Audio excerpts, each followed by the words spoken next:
मयूरेश जोशी भी हमारे साथ मौजूद हैं। Mayuresh, good morning. अभी ऑप्शन स्ट्रेटेजी में वीरेंद्र ने आइडिया सेलुलर और LIC हाउसिंग की बात की और ये कल दोनों ही स्टॉक्स का अच्छा मूव दे रहे थे। आइडिया सेलुलर पर तो UBS ने बाय कवरेज जारी की, जिसके बाद एक जोरदार उछाल आया और पूरे हाउसिंग फाइनेंस स्पेस भी बजिंग है। और आज जो फाइनेंशियल स्टेबिलिटी की रिपोर्ट आई उसमें NBFCs को भी थम्स अप दिया गया है।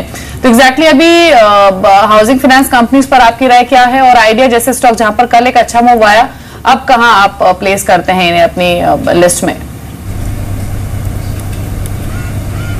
Morning Deepali ji, I think काफी समय से मैं हाउसिंग फाइनेंस कंपनीज पे पॉजिटिव हूँ और जितना इकोनॉमिक ट्रफ में ये कंपनीज ने परफॉर्मेंस दिया है, मुझे लगता है इन सिनेरियो जहाँ इंटरेस्ट रेट्स अगले कुछ क्वार्टर्स में कम होंगे, कॉस्ट ऑफ बोरोइंग नीचे आ गई है, एसेट क्वालिटी पे प्रेशर्स कम हो चुके हैं और advances growth specifically retail side पे जितनी स्ट्रांग नजर आ रही है अगले कुछ क्वार्टर्स के लिए, मुझे लगता है एक स्ट्रांग रेवेन्यू और earnings growth trajectory rule out नहीं कर सकते। तो मेरे ख्याल से I think housing finance companies ये स्पेस काफी स्ट्रांग है। मैं काफी समय से LIC हाउसिंग फाइनेंस पे पॉजिटिव हूँ और मैं मेरा पॉजिटिव व्यू बरकरार रखता हूँ।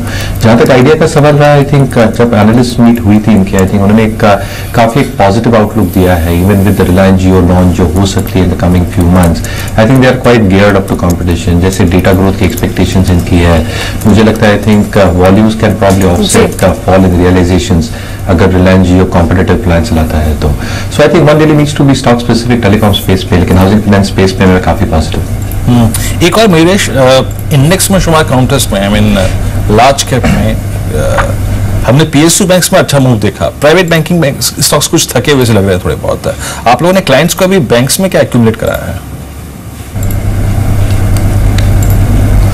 काफी कुछ एक्टिविटीज हो रही है वीरेंद्र जी। जैसे हमने एक एसेट क्वालिटी क्लीन अप देखा है टिल Q4। शायद asset quality pen Q1 Q2 तक बरकरार है, लेकिन स्टेबिलिटी आने की एक उम्मीद रखती है। सेकेंडली आई थिंक जैसे आप यील्ड्स की बात कर रहे हैं, निम्स की बात कर रहे हैं, कहीं ना कहीं वहां पे भी एक स्टेबिलिटी आने की एक्सपेक्टेशंस है, क्योंकि एसेट क्वालिटी की जो प्रेशर्स हैं along with expectations of credit growth, जैसे अर्निंग्स पिकअप होंगी, वहां पे एक ग्रोथ दिख सकता है।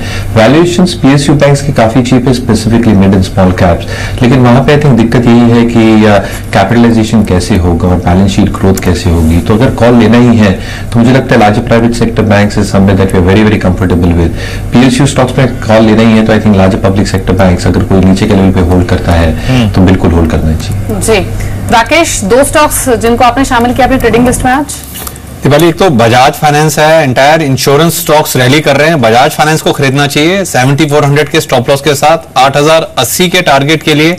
और FMCG पैक में कोलगेट काफी अच्छा लग रहा है। ITC ने एक ब्रेकआउट दिखा दिया है, मेरे को लग रहा है कोलगेट 900 के पार अच्छे से निकलेगा। 870 का स्टॉप लॉस, 940 के लक्ष्य के लिए कोलगेट को बाय किया जा सकता है। जी चलिए, 9 बजे हैं, शेयर बाजार को यहीं समेटेंगे, लेकिन ब्रेक के बाद आप देखेंगे मार्केट ओपनिंग की सबसे बड़ी कवरेज, रुपए की ओपनिंग और साथ ही साथ धमाकेदार ट्रेडिंग आइडियाज आज इंट्राडे पर्सपेक्टिव से भी आपको बताए जाएंगे। समेट रहे हैं फर्स्ट शेयर बाजार लाइव को यहीं। अब शुरुआत करेंगे फर्स्ट रेट की, लेकिन सबसे पहले आप देख लीजिए हेडलाइंस।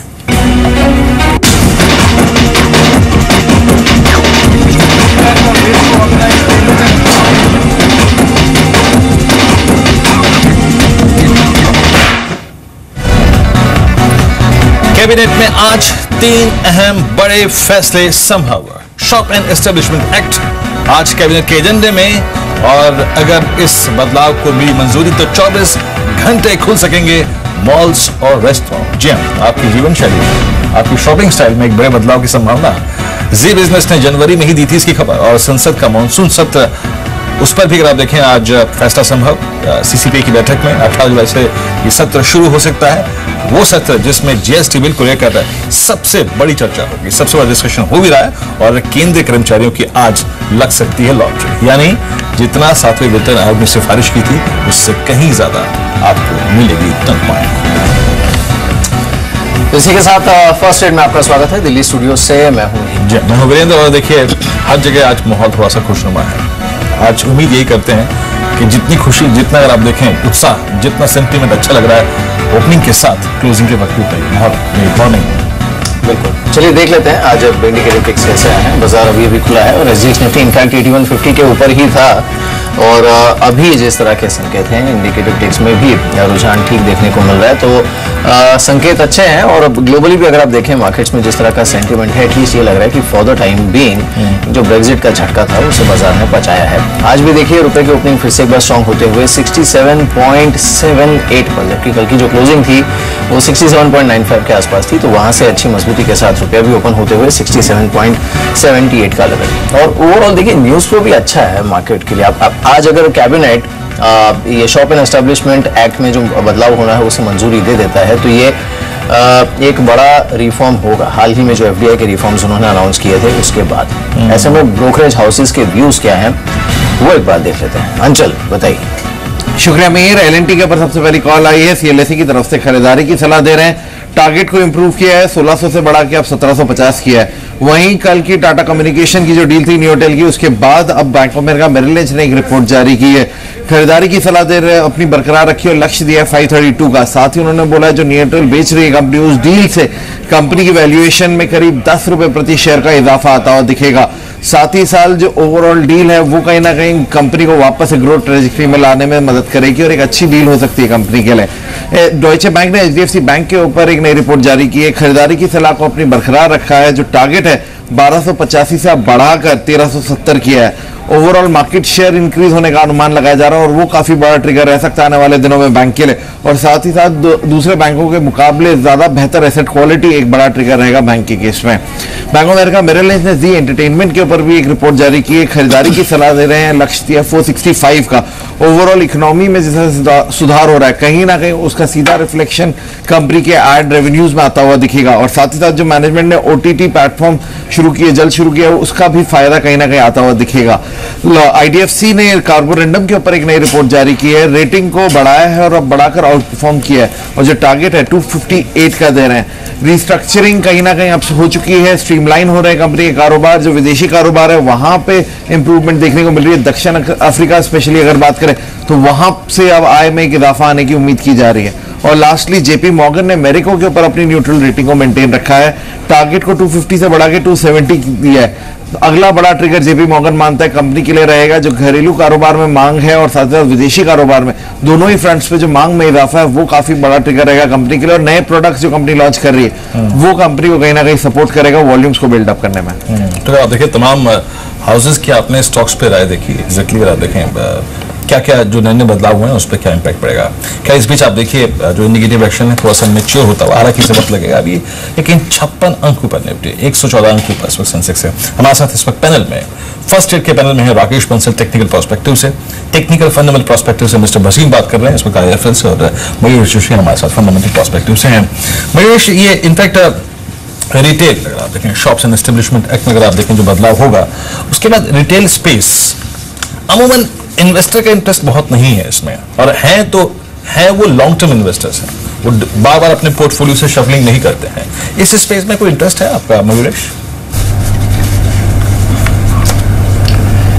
देन काफी स्पेसिफिक रहना पड़ेगा, क्योंकि अगर एक्ट पास भी होती है कितने मैग्नीट्यूड से चेंजेस आएंगे अर्निंग्स में, I really have my doubts. दूसरी बात, अगर हम टाइम इलोंगेशन की भी बात करते हैं, कितने एसएसएस पे इसका फर्क आता है, यानी सेम सेल्स ग्रोथ पे, जो अभी भी लैंग्वेजिंग कर रहे हैं। तीसरा आई थिंक जो ब्रिक एंड मॉर्टल सिस्टम है और जो ऑनलाइन सिस्टम है, आई थिंक जो एक प्रभाव ऑनलाइन सिस्टम ला रहा है with terms of shopping, buying of merchandise, वो आपके कंज्यूमर ड्यूरेबल्स हो या स्टेपल्स हो, आई थिंक काफी हद तक उसमें एक पेनिट्रेशन आ रहा है। तो कहीं ना कहीं एक अर्निंग्स प्रोफाइल देखनी पड़ेगी।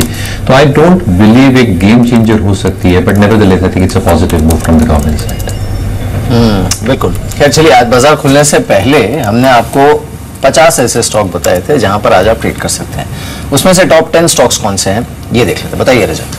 बिल्कुल, पहला शेयर आज है वोल्टाम ट्रांसफार्मर्स का टेक्निकल पिक है। जिस तरीके से 200 डीएमए के ऊपर निकला, उसके ऊपर सस्टेन कर रहा है, तो कहीं ना कहीं बहुत स्ट्रॉन्ग बढ़त इस काउंटर पर देखने को मिल सकती है। ट्रांसफार्मर शेयर्स पे दाव लगाना है तो वोल्टाम प्रेफर्ड कैंडिडेट होगा। 840 के लक्ष्य के लिए पोर्टफोलियो में शामिल करें। चीनी शेयर्स कल के सत्र में चढ़े, एक काउंटर नहीं चढ़ा, EID पैरी वो आज बस कर सकता है लगातार तेजी देखने को मिल रही है। इनफैक्ट डेली वीकली चार्ट पर शेयर काफी मजबूत है। ईआईडी पे आज के लिए 255 का लक्ष्य, 241 का स्टॉप लॉस। शोभा लिमिटेड इसलिए फोकस में रहेगा क्योंकि एक नया प्रोजेक्ट आज से गुरुग्राम में लॉन्च करने जा रही है। लग्जरी प्रोजेक्ट 39 एकड़ पे बन रहा है और ये शोभा के लिए स्ट्रॉन्ग रेवेन्यू विजिबिलिटी प्रोवाइड करेगा। आज के लिए 320 का टारगेट, 306 का स्टॉप लॉस। 320 पहला टारगेट होगा शोभा पे जो आज लग सकता है। सुप्रजीत इंजीनियरिंग और कंस्ट्रक्शन स्पेस में काफी जोरदार तेजी देखने को मिल रही है। सुप्रजीत आउट परफॉर्म कर रहा है। 210 के लिए स्टॉक को अपने पोर्टफोलियो में रखें, 199 का stop loss. DLF promoter 10,000 crore के प्रेफरेंशियल शेयर जो है वो खरीदेंगे और केपी सिंह एक शेयर खरीदेंगे। तो कहीं ना कहीं पॉजिटिव खबर, पॉजिटिव डेवलपमेंट डीएलएफ से जुड़ी हुई। आज के लिए 143 का टारगेट, 131 का स्टॉप लॉस। स्टरलाइट टेक्नोलॉजीज क्योंकि सर्किट फिल्टर में बदलाव किया गया है, 5% सर्किट फिल्टर बढ़ाकर 20% कर दिया गया। स्टरलाइट टेक्नोलॉजीज 94 तक पहुंच सकता है, 84 का स्टॉप लॉस रखें। फ्यूचर कंज्यूमर, अब जो बाकी के शेयर्स हैं ये आज जो कैबिनेट की बैठक है, अगर शॉप्स एंड एस्टैब्लिशमेंट एक्ट और कैबिनेट की मंजूरी मिलती है तो एक बहुत बड़ा बूस्टर डोज रिटेल कंपनियों के लिए बनेगा। फ्यूचर कंज्यूमर, फ्यूचर लाइफस्टाइल दोनों ही कंपनी पे आज नजर रख के चले। फ्यूचर कंज्यूमर पे आज का टारगेट है 24.8 का। वोल्टास कंज्यूमर ड्यूरेबल स्पेस बस करेगा। इनफैक्ट सातवें वेतन आयोग की कैबिनेट से आज मंजूरी मिल सकती है, उसका एक बहुत बड़ा, उसके सिफारिशों को लागू करने की मंजूरी मिल सकती है, उसका एक बहुत बड़ा booster dose consumer durable space पे बनेगा। वोल्टास 320 का टारगेट, 310 का स्टॉप लॉस। बाटा को अपने रडार पर रखें। शॉप्स एंड एस्टैब्लिशमेंट एक्ट को मंजूरी सीधा रिटेल सेक्टर को प्रभावित करेगी। बाटा प्रोमिनेंट प्ले है, कल के सत्र में भी निचले से काफी स्ट्रांगली खरीदारी थी। आज के लिए 555 का लक्ष्य। और हिताची होम ये आखिरी शेयर होगा, टेक्निकली भी बहुत स्ट्रांग हो गया, कल जोरदार खरीदारी, आज भी बस कर सकता है। आज का टारगेट है 1345, स्टॉप लॉस 1310। बिल्कुल, चलिए शुक्रिया रजत इन पिक्स के लिए। एक बार एशियन मार्केट्स को देख लेते हैं बाजार खुलने से पहले, क्योंकि सारे ही एशियन इंडाइसेस जो हैं वो इस समय अपने हाई पर ट्रेड कर रहे हैं और अब इसका सीधा इंपैक्ट इंडियन मार्केट्स पर भी देखने को मिलेगा। लेकिन जाहिर सी बात है कि आज जिस तरह की मजबूती हमने रुपए में देखी और कैबिनेट का एजेंडा जिस तरह का है, ऊपर से आज ये बस भी है मार्केट में कि जीएसटी के लिए सरकार ने नंबर जुटा लिए हैं और मानसून सेशन के पहले हफ्ते में इनफैक्ट जीएसटी बिल वो संसद में ला भी सकती है। राकेश, ऊपर की तरफ रेंज आज कहां पर आप रखेंगे निफ्टी की? देखिए मिहिर, निफ्टी ने नीचे में एक अच्छा बेस बना लिया और ऊपर में अब देखना यह है कि 8150 के ऊपर मार्केट खुलने के बाद कितनी देर सस्टेन करते हैं। अगर अच्छे से सस्टेन करा तो 8200 के लेवल को तोड़ने के लिए अटेम्प्ट करेंगे और एक बार 8200 के लेवल्स टूटते हैं तब नीचे का बेस बिल्डिंग कंफर्म होगा और तब हम शायद 8300 की जो मेजर नेकलाइन है उसकी तरफ मूव करेंगे। एक दो चीज और देखिए आप, एक दो ऐसे स्पेस, आई मीन लॉजिस्टिक्स के आपको अब तक हमने छोड़ा नहीं है, याद रखिए। हाँ, बिजी बिजनेस की जो खबर है उसके मुताबिक 18 जुलाई से मानसून सत्र शुरू होगा। आपके स्क्रीन पर आप देखें जिस ये लॉजिस्टिक्स के प्राइस बिहेवियर है। नसीम साहब, हालांकि आपने अपना मैंडेट कुल मिला के यही दिया था कि मेरे को लॉजिस्टिक्स बहुत समझ में नहीं आ रहा है इस वक्त, लेकिन फिर भी एक कंपनी अगर आपको पकड़नी हो, आई मीन मान लीजिए मैं आपके क्लाइंट के तौर पर बात कर रहा हूँ कि नहीं मेरे को इस इवेंट को खेलना है, जीएसटी बिल के पास होने को मैं एक बड़ा, अगर आप देखें, ट्रिगर मानता हूं, एक स्टॉक जिस पर आप दाव लगाएंगे वो कौन सा होगा? Concor. I think Concor is one of the best PSU stocks और in the longer run that will be a very big beneficiary. साथ में ट्रेड बैलेंस जैसे जैसे इंक्रीज होएगा on the larger front, Concor will be an outperformer. It is one of the best performing stocks और हमें लगता है after underperformance for the last 3 years ये शेयर एक outperformer हो सकता है। Pedigree management, very strong balance sheet and best play on demographic and logistics. बिल्कुल, देखिए आज वैसे भी आज का जो थीम है मार्केट के लिए वो एक्चुअली कंजम्पशन है, क्योंकि एक तरफ तो ये शॉप एंड एस्टैब्लिशमेंट एक्ट जो है वो अगर रिवाइज हो जाता है, कैबिनेट मंजूरी दे देती है तो शॉप 24 घंटे खुली रह सकेंगी। अब खैर वो जब तक इम्प्लीमेंट होगा देखना पड़ेगा, because ultimately it's a state subject. फिर जीएसटी इसे लेकर मार्केट वैसे ही भुना ही रहा है इस खबर को तो, और साथ ही 7th पे कमीशन। तो ये ना सिर्फ रिटेल स्टॉक्स, आप जो मूवी शो बिजनेस में है उन स्टॉक्स को आप देखिए तो कंजम्पशन थीम में है, वाइट गुड्स में है, I mean you name it. आज कंजम्पशन जो है I think right from Maruti and ITC up to Gati, पूरा स्पेक्ट्रम है जिस पर आज नजर रखनी चाहिए। वही सोच रहा हूँ, आई मीन कितने सारे सेक्टर सडनली आपके पास आ गए। देखिए सरकार ने किस किस को सेफगार्ड दिया, मेटल्स को दिया, टाइल्स कंपनियों को दिया, फिर आप बात कर रहे हैं कंज्यूमर स्पेंडिंग अच्छी होने की, उसके चलते वाइट गुड सेगमेंट हो गया, उसके बाद आपका 2 व्हीलर स्पेस हो गया, आपके बाद उसके बाद मारुति हो गया। तो सडनली FY17 के फर्स्ट, फिर उसके बाद अच्छा मानसून, यानी FY17 का first quarter, second quarter, third quarter, तीनों के बहुत वाइब्रेंट रहने के सर्कमस्टेंसेस पूरे हैं इस सेक्टर के लिए। मगर आई थिंक मेरी बात से आप कितना सहमत हैं? और मैं अगर इसी को थीम बना के चलूं, भूल जाइए फॉर द टाइमिंग ब्रेक्सिट को, छोड़िए ब्रेक्सिट हो रहा है, हो गया, क्या होगा आगे उसको भूल जाइए। आप डोमेस्टिक कंजम्पशन और अर्निंग्स पे ध्यान दीजिए, बाजार चलता है अर्निंग्स पे, इसके आधार पे आप क्या पिक करेंगे अभी? बिल्कुल सहमत हूं आपकी बात से वीरेंद्र जी, और जहां तक आपने राइटफुली कहा, I think huge spectrum of options available है जहां पे कंज्यूमर डिमांड और डिस्क्रिशनरी स्पेंडिंग आ सकती है। और मेरे ख्याल से आई थिंक जो लो वैल्यू गुड्स हैं, आई थिंक यहाँ पे ज्यादा डिमांड दिख सकती है rather than the high value goods. So इसको मद्देनजर रखते हुए मुझे लगता है जो पेंट कंपनीज हैं, क्योंकि लास्ट 2 सालों में वर्षा अच्छी नहीं हुई है, ये गुड मानसून फॉलो द 7 पे कमीशन जैसे हमें लग रहा है, मुझे लगता है repainting demand can come back in a big way rural और सेमी अर्बन एरियाज में। 2-व्हीलर कंजम्पशंस, जो एयर कूलर जैसी कंपनी है, सिम्फनी जैसी कंपनी है, वहां पे एक बिग बूस्ट देखने मिल सकता है। White goods is one space that one can really look at. तो I think wide gamut of things है, तो मुझे लगता है I think both these things can complement each other और एक सिग्निफिकेंट वॉल्यूम ग्रोथ और डिमांड में पिकअप देखने मिल सकता है। और मेरे ख्याल से I think at the end of Q2 and the beginning of Q3 एक अर्निंग्स रिकवरी भी कॉर्पोरेट इंडिया में देखने मिल सकती है। बिल्कुल। इस बीच क्विकली बाजार खुलने से पहले एक बात तो ये भी बता दें कि प्राइमरी मार्केट के लिए भी इनफैक्ट वाइब्रेंसी काफ़ी देखने को मिलेगी। एक तो क्वेस का आईपीओ आज से ओपन हो रहा है, महानगर गैस की लिस्टिंग नज़दीक है और L&T इन्फोटेक ने डेट फाइनली अनाउंस कर दिया है कि उनका आईपीओ कब फ्लोट होगा। तो 11 जुलाई से इनका आईपीओ फ्लोट होने वाला है। इनफैक्ट हम बात करेंगे L&T के मैनेजमेंट से भी बात करेंगे, लेकिन क्विकली महानगर गैस पर लिस्टिंग पर मिस्टर वसीम क्या सलाह होगी आपकी? हाँ, महानगर is a must buy stock. अगर आपको प्राइमरी मार्केट में नहीं मिला आईपीओ में, तो अगर ओपनिंग पॉप पे आपको मिले, आपको हमेशा इसको आपको अपने पोर्टफोलियो में बनाना पड़ेगा। हमारे ये है कि 4 शेयर जहां से आउट परफॉर्म कर सकते हैं, महानगर गैस ऑन लिस्टिंग, उसके अलावा GAIL, Petronet and IGL Indraprastha gas. ये तीनों gas should be an outperformer for the second half of माने इन द नेक्स्ट 5 मंथ्स, और इसलिए हमारा एक्यूमुलेट है ऑन महानगर गैस। चलिए वसीम साहब, बहुत बहुत शुक्रिया, आप इस कार्यक्रम में शामिल हुए और सभी काउंटर्स और इंडस्ट्रीज पर रखी आपने। और देखिए जरा इंडिकेटिव एक्शन थोड़ा मैच्योर हो चुका है। मैं आपको बताता हूँ कि निफ्टी क्या कर रहा है, क्या नहीं कर रहा है, किस ट्रजेक्टरी में है। निफ्टी इस वक्त लगभग 45 अंकों पर 8173, और देखिए ये अगर ओपनिंग हुई तो ये सीधे स्ट्राइक निफ्टी करेगा 8200, क्योंकि ये शॉर्ट होल्डर जो कि ब्रेक्जिट के बाद बाजार में आ गया था, और यकीन मानिए जिस दिन आया था उस दिन से लेकर अब तक कंफर्टेबल नहीं है, वो ट्रैप्ड है, वो ट्रैप्ड। स्टॉक्स जिनमें अच्छी तेजी है इंडेक्स में शुमार काउंटर्स में बॉश, अगर आप देखें यहाँ पे काफी अच्छा खासा मूव है। उसके बाद जो अच्छे स्टॉक्स हैं उसमें टाटा मोटर्स लगभग 1.5% ऊपर। देखिए ब्रेक्जिट के इशू से सबसे ज्यादा अगर आप देखें जोड़ के आपने जिस स्टॉक को देखा था उस पर बाजार कंफर्टेबल है। फिर आप देखिए जी एंटरटेनमेंट तीसरे पायदान पे, अभी अंचल इस पे हाउस व्यूज का जिक्र कर रहे थे, idea, Tata motor, DVR, ICICI bank, ACC, कुछ काउंटर्स अगर आप देखें जिनमें तेजी है, SBI में तेजी है। मंदी का माहौल यानी कमजोरी थोड़ी सी जिन स्टॉक्स पे नजर आ रही है उसमें शामिल है सिर्फ 3 काउंटर्स, गेल, एशियन पेंट्स और HDFC बैंक। उसके बाद थोड़ा सा मैं चलता हूं मिड कैप में, जिन काउंटर्स में अच्छा मूव है इसमें आप देखिए एक AB शिपयार्ड खबर भी थी यहां पर, और उसके बाद एक Bajaj Corp is doing well. Anantraj लगभग 4850 पर, ये करीब 1.25% ऊपर कारोबार कर रहा है, तो अनंतराज पर नजर रख के चलेगा। थोड़ा सा स्पेकुलेटिव काउंटर है, याद रखिएगा। फिर आप देखिए BHL, इसमें अच्छा मूव है। ब्लिस GVS फार्मा, इसमें स्ट्रॉन्ग मूव है। कास्टेक्स टेक्नोलॉजीज, खैर बात नहीं करूंगा इसकी। देना बैंक मिड कैप बैंकिंग में कॉक्स एंड किंग लगभग 1% ऊपर। DLF 141 स्ट्राइक करता हुआ एक बार फिर से देखिए इसमें अच्छी तेजी है। एरोज इंटरनेशनल, ईद अगले हफ्ते, और ये सलमान का नाम क्या है, सुल्तान।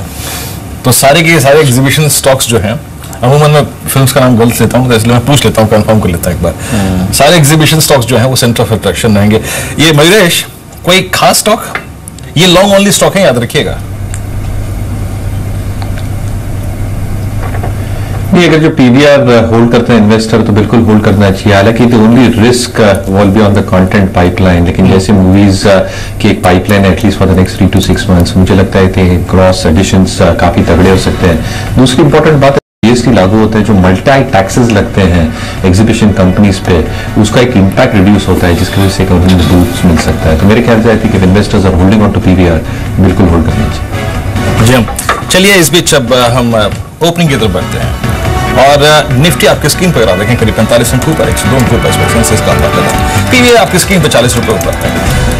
इस बीच और कुछ अगर आप देखें सेक्टर जिन पर ध्यान रखना है, रिटेल सेगमेंट पूरा का पूरा कैपिटलाइज करेगा, consumer durable space, two wheeler space, Maruti अगर आप देखें आज सेंटर ऑफ अट्रैक्शन रहेगा बिकॉज ऑफ आई थिंक 7वें वेतन आयोग की अगर आप देखें जो सिफारिशें मंजूर हो जाती है या फिर उससे अगर आप देखें ज्यादा पैसा सैलरी के तौर पर सरकार मिलकर फैसला लेती है। तो आपकी स्क्रीन पर अगर आप देखें निफ्टी इस वक्त लगभग 8171 के स्तर पर खुला, लगभग आधा % की तेजी के साथ, और 26,643 के स्तर पर सेंसेक्स लगभग 114 अंकों पर। बॉश आज टॉप गेनर लगभग 4% तेजी यहाँ पे, मोटर्स लगभग 7 रुपए 7 पैसे ऊपर 448 का स्तर यहाँ पे। अंडरलाइंग और डीवीआर दोनों अगर आप देखें स्टॉक्स तेज हैं, 292 के स्तर पर मोटर्स, डीवीआर, आइडिया चौथे पायदान पे, आईसीआईसीआई बैंक करीब 3 रुपए पर। आज हमने देखिए आपको सुबह इनिशियल कमेंट्री बोला था कि भैया आज नजर रखना आप प्राइवेट बैंकिंग काउंटर्स में, डिफरेंशियल क्रिएट हो गया है। एक अगर आप देखें गैप हो गया है पिछले 10 दिन में सरकारी बैंकों की अगर आप देखें चाल में और प्राइवेट बैंकों की चाल में। आईसीआईसीआई बैंक लगभग 2.5 रुपए पर कारोबार कर रहा है, 1% ऊपर, top gainer in private banking space. Bajaj auto लगभग 25 रुपए ऊपर कारोबार करता हुआ।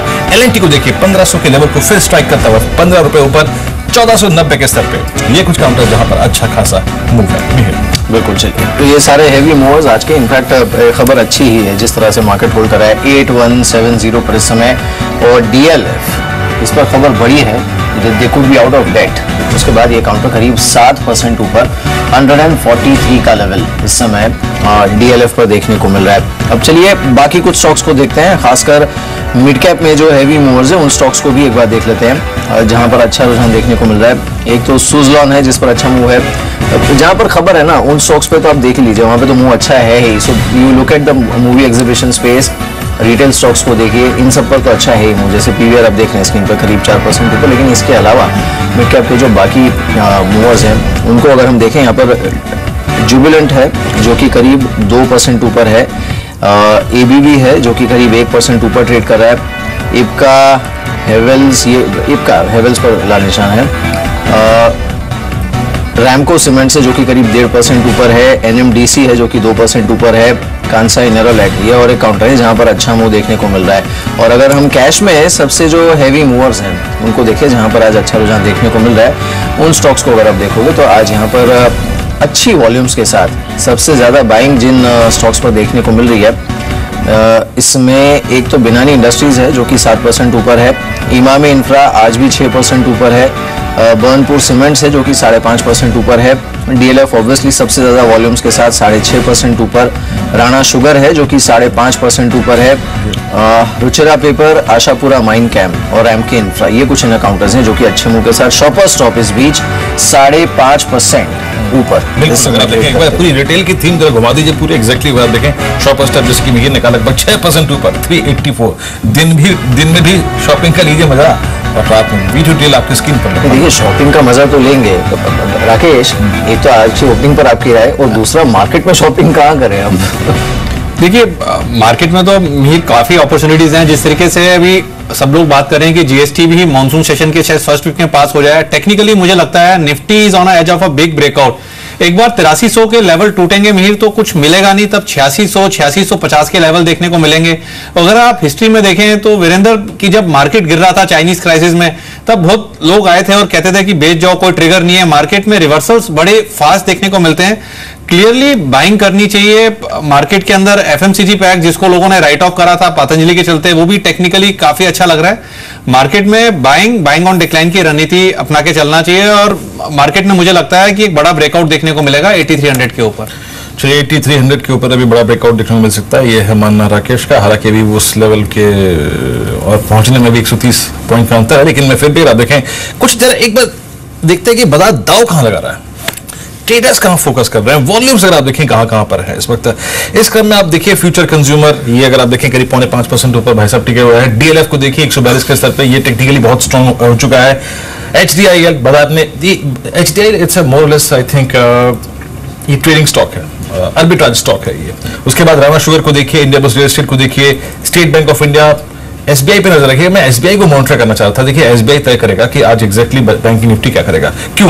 क्योंकि कल के सेशन में मैंने क्या देखा था कि 220 का कॉल राइटर था, उसको लग रहा था कि यार ये जो सीरीज का अंतिम दौर है, यानी बृहस्पतिवार की क्लोजिंग तक शायद ये 220 ना काटे, तो उसने कॉल बेची हुई है सर 220 की। ये सरकारी बैंकों के स्पेस में मैं ये देखिए ये काउंटर आपकी स्क्रीन पे डिश टीवी, इस पर मैं थोड़ी सी कैलकुलेशंस आपको समझाऊंगा कुछ देर में। डिश टीवी जरा दिखाइए कैश में कर क्या एग्जैक्टली कर, मैं एसबीआई का विशु बदल के थोड़ा सा डिश टीवी पे आ रहा हूँ, जरा कैश दिखाइए। डिश टीवी 9420 पे, और इसकी कैलकुलेशन मैं आपको कल भी बताई थी, मैं बताऊंगा, लेकिन उससे पहले मयूरेश जरा फिर आता हूँ बैंकिंग पे। एसबीआई की बात में कर रहा था, सरकारी बैंकों में अपने क्लाइंट्स को क्या एक्टिवेट कराया आप लोगों ने? जैसे मैं वीडियो में जी पहले भी कह रहा था, आई थिंक अगर पीएसयू बैंक्स में देखना ही है तो लार्जर पब्लिक सेक्टर बैंक्स, ये स्पेस काफी अच्छा लग रहा है। जो इन्वेस्टर्स नीचे के लेवल्स पे होल्ड करते हैं बिल्कुल होल्ड करना चाहिए। जो इश्यूज स्मॉल और मिड कैप बैंक्स में है कैपिटल एडिक्वेसी को लेके, larger private public sector banks में है नहीं। दूसरी बात आई थिंक जो एसेट क्वालिटी के एक प्रेशर हमने देखे थे, more of less I think जितने राइट ऑफ्स हुए हैं शायद Q1 Q2 में राइट ऑफ्स रह सकते हैं, but I think asset quality should start stabilising and valuation अगर हम प्राइवेट स्पेस के साथ कंपेयर करें तो अभी भी अट्रैक्टिव है। तो मुझे लगता है I think larger PSU banks अगर कोई होल्ड करता है तो बिल्कुल होल्ड करना चाहिए। इस बीच देखिए आज का हमारा टुडेज ट्रेड लगभग 5.5 लाख शेयरों के कारोबार के बीच में 48 रुपए ऊपर 4% रुपए कारोबार कर रहा है। अच्छी तेजी यहां बनी हुई है। याद रखिए इसको आप सिर्फ इंटरडे प्रोस्पेक्टिव से मत देखिएगा प्लीज, इसको देखिए पोजिशनल प्रोस्पेक्टिव से। क्या बेहतरीन ब्रेकआउट वीकली मंथली चार्ट्स पे है। क्या इससे बाहर निकलता हूं, अब मैं आपको डिश टीवी समझाता हूं। मैं डिश टीवी पे क्यों फोकस कर रहा हूं। देखिए डिश पे बात करने से पहले प्लीज एक मैं चीज मेंशन करना चाहता हूं, डिस्क्लोजर, कि ये एसएसएमओ की कंपनी है, लेकिन मैं कुछ सर्टेन आइडियाज आपके साथ डिस्कस कर रहा हूं। देखिए यहां पर क्या है, जून फ्यूचर्स में 30 लाख शेयर जुड़े और 2 लाख शेयर जुलाई फ्यूचर्स में, लेकिन याद रखिए 50% रोल ओवर हुआ है, यानी अभी 50% और होना है। और देखिए देखिए आउटस्टैंडिंग ओआई इन जुलाई फ्यूचर्स जो है वो है करीब 1.5 करोड़ शेयर का, and still outstanding OI in June futures वो है 1.5 करोड़ का। और ये जो जून फ्यूचर्स में 1.5 करोड़ शेयर और खड़े हैं ना, याद रखिए ये उस दौर के हैं जब ये स्टॉक 90 से गिरकर 88 तक आया था और फिर रिवर्सल दे रहा है, यानी मंदड़िया अभी भी यहां पे खड़ा है। वो अपने लिए कंफर्टेबल एग्जिट ढूंढ रहा है, लेकिन कंफर्टेबल एग्जिट नहीं मिल रहा है। अगर आजकल के सेशन में ये स्टॉक इसी रेंज में रह गया तो ये 4 से 5 रुपए के स्विंग तैयार हो रहा है। याद रखिए अभी इसमें बहुत सारी पोजीशंस रोल होनी है। राकेश ये मेरी कैलकुलेशन थी, लेकिन आपको टेक्निकल पर्सपेक्टिव से कैसा लग रहा है ये स्टॉक? टेक्निकली वीरेंद्र देखें तो 92 पे नीचे एक अच्छा सपोर्ट बना हुआ है। अगर ट्रेडिंग का नजरिया है तो 92 का स्टॉप लॉस होना चाहिए, और ऊपर में अगर ये स्टॉक 97 रुपीज 50 पैसा के लेवल तोड़ता है तब एक बड़ा ब्रेकआउट होगा, तब 103 104 के लेवल्स देखने को मिल सकते हैं। बिल्कुल। चलिए इस बीच एक बार देख लेते हैं आज जो हैवी मूवर्स हैं, इसमें आप अगर हैवी वेट्स में कहीं पर ट्रेड करना हो तो कहाँ कर सकते हैं, बिकॉज ऑलरेडी अच्छा खासा आउट परफॉर्मेंस कुछ एक स्टॉक्स ने दे दिया है। मिसाल के तौर पे आप टाटा मोटर्स को देखिए, LNT को देखिए, ICICI को। एक स्टॉक है जो कि थोड़ा क्वाइट है, लेकिन अब इसे जिस तरफ से भी आप देखें इसको फायदा हो सकता है, और वो है रिलायंस। मयूरेश, रिलायंस देखिए एक तो रिटेल में जो भी कुछ होगा उसका फायदा इन्हें हो सकता है, because they are in retail format. Secondly इनकी खुद की जो स्टोरी है टेलीकॉम की वो तो है ही, on top of it crude का जो मूवमेंट है वो। रिलायंस पर क्या इस समय दाव लगाना चाहिए, कंसिडरिंग कि market is itching to make a new high, ऊपर जाने के लिए? जैसे राकेश भी कह रहे थे कि एक बड़ा ब्रेकआउट हो सकता है इन द मेकिंग हो निफ्टी पे, ये स्टॉक कंट्रीब्यूट कर सकता है उसमें। जी I think some of parts में देखना पड़ेगा रिलायंस जिस स्टोरी को। जैसे आप रिटेल की बात करते हैं, बहुत स्मॉल कंपोनेंट है ओवरऑल कंसोलिडेटेड अर्निंग्स का, और वहां कहीं ना कहीं हमने एक पॉजिटिवनेस देखा है both on the EBIT and EBITDA front operating level पे। जहां तक उनका टेलीकॉम फोरे है, जितना उन्होंने केपेक्स किया 1 लाख करोड़ के ऊपर, आई थिंक जितना इनको रेवेन्यूज एक्सपेक्टेड है, आई थिंक ये बैक एंड होंगे, इसलिए जो ROEs जो कॉम्प्रेस हुए हैं ये शायद इसी वजह से हुए हैं। तीसरी बात इनका जो कोर ऑपरेशन है पेट्रोकेम के, आई थिंक वहां पे आई थिंक मजबूती बरकरार रह सकती है। तो सम ऑफ पार्ट्स में रिलायंस को देखना पड़ेगा। चलिए इस बीच अब आज की जो सबसे बड़ी खबर है, कैबिनेट फैसला लेने वाली है शॉप एंड एस्टेब्लिशमेंट एक्ट में बदलाव करके 24 घंटे शॉप्स और रेस्टोरेंट्स को खुला रखा जा सकता है। इस पर बातचीत करने के लिए हमारे साथ V2 रिटेल के चेयरमैन श्री RC अग्रवाल मौजूद है। Mister Agarwal, morning to you, शुक्रिया इस बातचीत में शामिल होने के लिए।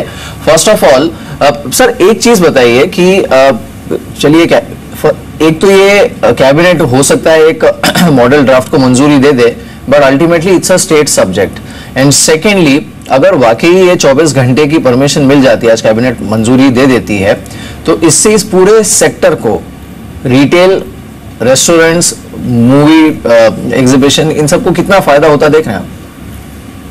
मेरे ख्याल से बहुत फायदा होगा। अभी हम किसी भी डेवलप कंट्री को देखते हैं तो वहां पर रेस्टोरेंट और रिटेल में कोई ऐसी बाधा नहीं है। उनको जब बिजनेस सूट करता है वो देरी तक खुला रखते हैं। लोग रात को डाइनिंग के लिए वहां जाते हैं। तो हमारे देश में भी अभी जल्दी से जल्दी ये छूट मिलनी चाहिए और जिसको बिजनेस को वायबल लगेगा वो देरी तक खुला रखेगा।